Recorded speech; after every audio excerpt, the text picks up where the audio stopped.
We were waiting for the first poll to drop after Nigel Farage made his announcement. Now it's come. Tell us more.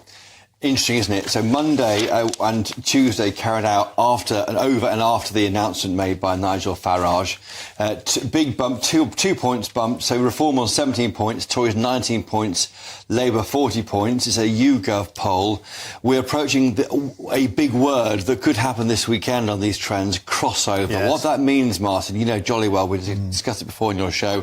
It means that Reform become the second biggest party according to the polling. Of course, they are fielding candidates. So no MPs left anymore. They might get 0 MPs after all the election on July the 5th, 1 month away today. But really, this is worrying and shows the effect that we thought Nigel Farage declaring. You look now at Reform UK and everyone is in the right place.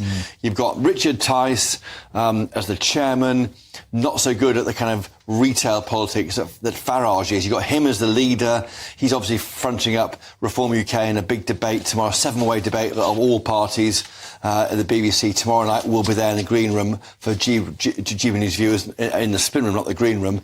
But Nigel Farage subtweeted, wrote on Twitter or X about this. We're just getting started, and that'll be the alarm bells in the central office. And an unlikely ally in the shape of Nadine Dorries came in. She was saying, by my prediction, she said last night, that the Reform Party might overtake the Conservatives by Saturday. Doing so without any real policies, the policies which actually do seem to fall apart to some degree on closer inspection, as we saw with our colleague Camilla Tominey a few nights ago. This net zero policy, and how many do you want? 600,000, Nigel Farage, is it one in, one out? And how on earth do you make that work? And how can health bodies plan for any kind of workforce if it's one in, one out? I mean, it's not explained. I think we are waiting to see a manifesto from this party. We may not even get one because, of course, they're not like other parties.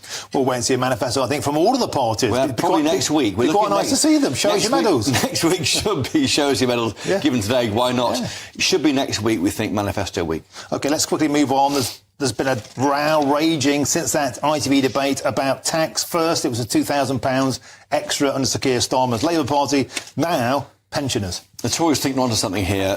They are trying to drive forward. They're trying to do various locks on tax increases. You're hearing from Jeremy Hunt. They won't increase taxes on capital gains tax, stamp duty, council tax bans. They think those are the spaces where Labour are looking. So the Tories are trying to force Labour to make commitments which haven't happened yet. Labour, from its point of view, is accusing the Tories of failing pensioners. They're saying that over 65s who pay income tax has nearly doubled to 8.5 million pensioners in the 14 years of them being in power. So while there may be a pensioner lock or a retirement tax, as the Tories call it, that Labour might try and push through, in truth, they're all at it. Superb stuff, Chris Hope. We'll have much more from you later in the show. Always a pleasure to have you in the studio.